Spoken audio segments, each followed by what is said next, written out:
Right, hello everybody and welcome to this week's video. Now this week what I wanted to do really is finish off, I suppose, my examination of my current wildlife photography kit as regards photographing birds, and come to that decision about whether I need to change my kit or whether what I've got is perfectly okay. So what I'm doing here at the minute is I'm actually up at my bird feeding station, which you'll have seen from my previous video, and I'll put a link up here somewhere to that, where I set this up. Now it's still in the early stages of working, but I have had a couple of images from here already, and what I'm shooting with is the Canon A7ii and the Sigma 100-400, which obviously the Canon A7ii is a crop sensor camera, which gives me, I think, about a 600mm lens equivalent on this camera. Now when I started this photographing wild birds, I was of the opinion that maybe that kit was okay, and to a certain extent I think that's correct, which is why I've really brought you to this situation first. Now my reasoning for that is this is very much like when I was photographing garden birds, and I've again got a video that shows you how to do that, and I'll put a link up here as well to that video.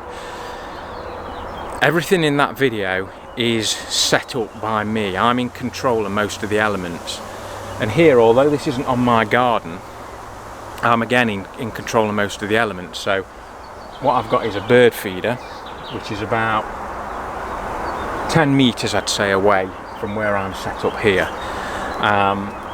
And I've put a nice perch up for the birds to land on, and that's been there for probably 3 weeks now, and I just keep coming and filling the feeder up, hopefully getting the birds used to it. And what I've then got is some scrim netting, which isn't here all the time. I put this up when I arrive, stick the camera through, stand here, and what I'm doing is seeing if that is going to be sufficient for the birds to come and perch and for me to get images. Now so far, as you'll see from the images I'm showing now, I've had things like great tits. There's been a great tit family of obviously just fledged, the youngsters, and I've got some images of those on here. Now as we get later into the autumn, whether other stuff will turn up or not, I don't know. I'm hoping they will. I mean, there's always potential to put a hide here. I've got a hide if I think that's going to be needed, or build more of a hide, so it's more enclosed here so the birds get used to that. But at the minute what I wanted to show is this lens here is absolutely fine for this situation, because I've set it up where I want it, I'm at the distance I want to be, I've set the perch up where I want it. So yeah, in this respect, no problem with this lens at all. I'm not always in this situation. The other types of bird photography that you may be doing, and that I'll be doing, is when I'm walking around the quarry here and I spot a bird and I want to take a picture. Now there I've got no control really at all. I've got very little control. So what I wanted to do really is just show you what it's like here, and yeah, that's fine, not a problem.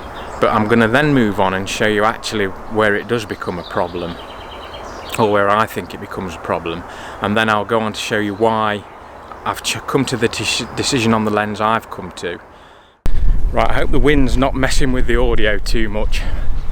Actually dropped down into a little bit of a dip here. It's quite windy today, lovely and sunny, but the wind is causing a problem. Now I hope from that little clip there you can see that I'm more than happy with the performance of the Sigma 100-400 as a bird photography lens in those situations where I have a lot of control.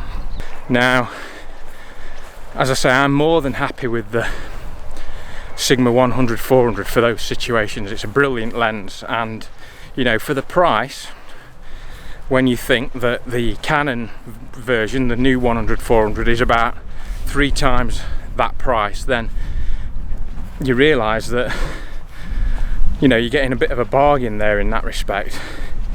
I think the reviews that I've seen say that, yeah, the Canon is slightly sharper, but it's not 3 times as expensive sharper, if you like, so you'll gain a little bit. And the Canon lens does have advantages for things like autofocus, and probably one of the big advantages of it is its close focusing distance. You can really use it as a macro lens more more or less. You can focus so close, I think it's under a metre.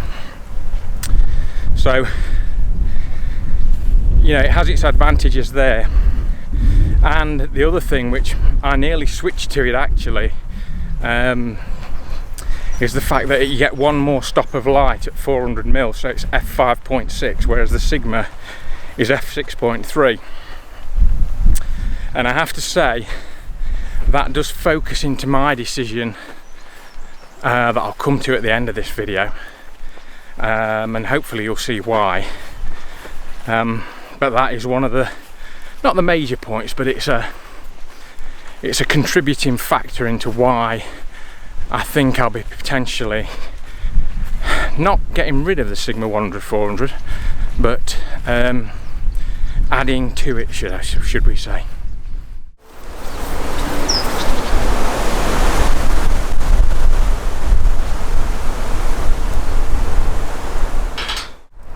Right, now imagine, if you will, a situation like this. I'm out taking images and I've come across some birds that appear to be perching where I can get an image. Now, this happened to me actually the other day and I took some video of it. So first thing I'd like you to know is, once I realised what was happening, I retreated out of the way. I did manage to get a little bit of video and a couple of shots first, but basically I caught a couple of birds and I could see that they were perching on these dead branches, if you like, that are coming out of the new growth. And it was only on inspection and looking through the viewfinder that I could see that they'd got the beaks full of insects, and they were obviously waiting to go into a nest. Now, the problem I've got with that is I could get this close and I could take some images of them, but I could see they were physically waiting. They didn't want to go down into the nest because I was here. I was encroaching on their space. But for me, what that signifies is those birds are waiting there. Potentially, you know, it could have been a really wet day yesterday. They've not got enough food for the youngsters. They've got a nest that they don't want me to know where it is, so they won't go down into it while I'm this close. And with this lens, you know, I have to be this close, otherwise, you know, I have to crop the image so that there's, you know, it's cropped too much. So what I was finding was being at that distance, they were just staying there with beaks full of food, waiting to go down into this nest.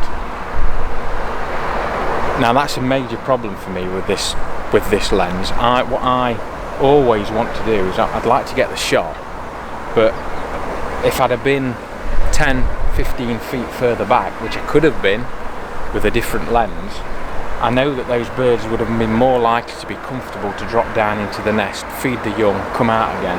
Yeah, they'd still perch before they went in and have a look around, which enables me to get the shot or some film or whatever.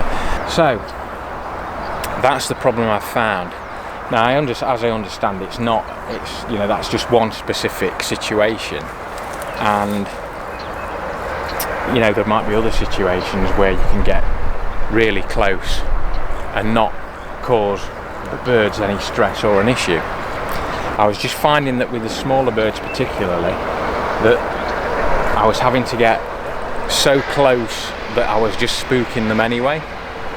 So as I've said to you before, every animal seems to have a sort of circle around it where it's happy for you to be before it starts, you know, panicking and flying off or running away. And I was finding with the 400mm lens on this body, which makes it equivalent of a 600, that it was just getting to that range where they were going, actually, I don't like you here, I'm going to move.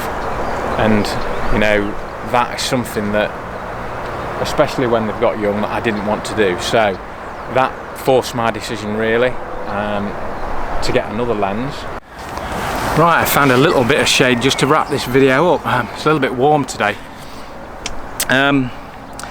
So yeah, what can I say about the Sigma 100-400? Fantastic lens, and for most situations it's going to be perfect.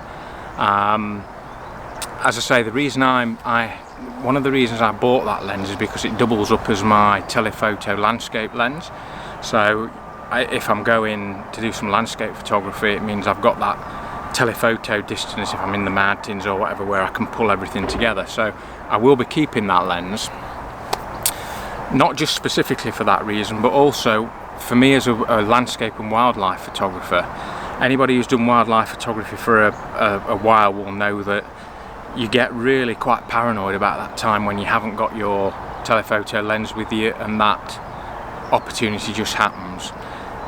It's always when you've not got your camera with you. So I really just wanted to have an option if I'm out doing landscape photography, that if something, you know, comes out in front of me, a stoat or weasel or whatever, that I can have the opportunity of taking a shot, or whether, you know, some red kites are in the area when I'm up in the hills or whatever, and you know, I've got that 100-400 on, even on the Sony, which is full frame, it's a 400mm lens. I get the opportunity of taking that shot, so I will be keeping that lens.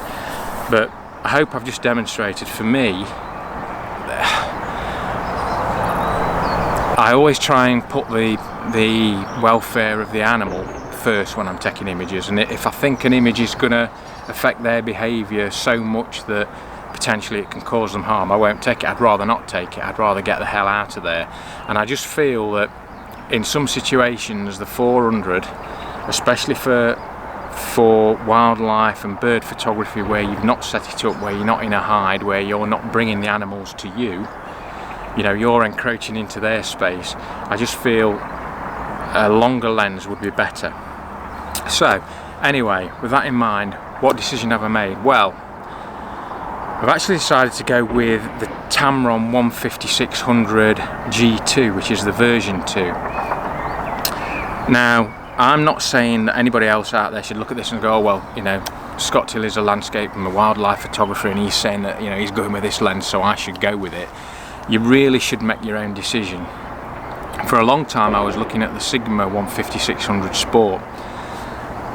The reason I've not gone with that, and I would say, you know, that's an equally brilliant lens, not a problem with it at all, and I think either I could have got some stunning images, as I could with a 300mm f4 Canon with a 1.4 converter, or with the contemporary Sigma 150-600, or in fact the 150-600 Tamron, the initial, the version 1. I've actually had one of those before and took some really good images. Got nothing but, you know, any one of those lenses will take fantastic images. All I would say with any lens is you have to find its sweet spot, and they're all different. So, you know, when you get your lens, you work out where it works best, what its sweet spot is, where you're getting those cracking images. So that's what, you know, I would say on that, is any of those lenses absolutely fantastic, and they're just a few of the ones that I considered. The reason I've gone with the Tamron is, number one, it's lighter than the Sigma. Now that's not an issue for me at the minute, but if you saw one of my previous videos where I was showing you my new tripod I'm using that weighs, it's probably the weight of a small car, and if I can get away with carrying a little bit less weight somewhere else, I will. I think the Tamron is a good £2 probably lighter than the Sigma. But that's just an afterthought really, it's not the main reason. The main reason is that I'm getting the same, basically the same as I would with the Sigma, but I'm also a mammal photographer. Now with the current Sigma 100-400 that I've got, at 400mm it's f6.3. Now that is quite an issue with mammal photography when you're generally shooting at the beginning of the day or late in the day when light levels are dropping. Now if I'd got the Canon 100-400 at 400mm, that's f5.6, so I get an extra stop of light. So for a while I was considering that, but it's just, I'm not gaining anything for small birds. I'm not gaining that, as I've just said to you, that factor where I feel that I'm out of that bird's danger zone, if you like, and it feels a little bit more comfortable to carry on its normal business. So I wasn't getting that. That was the main concern. So I get that with the Tamron 150-600. I also get, which I don't get with the Sigma, which quite surprised me, is at I think 420mm with the Tamron, I'm still at f5.6. I'm getting that extra stop of light. So I can take that lens out for mammal photography and get a lens that's slightly longer than the Sigma 100-400 and get that extra stop of light. I told you it was a personal decision, and everybody's decision is going to be different, which is why you have to analyze exactly what you want it for, so that you can make the right decision for you. Anyway, hopefully the next wildlife video I do, you may see the Tamron in action, and yeah, hopefully I won't be disappointed with it. Again, it's going to be a learning curve, but as I say, with the previous Tamron I had, the version 1, I took some really good images, so hopefully, we'll be on that same pathway. Anyway, that's it for this video. I hope you've enjoyed it. I hope you've enjoyed the couple of images I've taken. I hope you're starting to see that I'm starting to make some progress in the bird photography area. I'm quite pleased with the feed station, the way that's going. I'm going to put another couple up actually in the quarry that I think will come into their own as we get into the autumn. Anyway, stay safe everybody. I hope you've enjoyed this video. I hope it's not been too long. If you've not subscribed to the channel, then please consider subscribing, and I will see you next week for another one. Bye.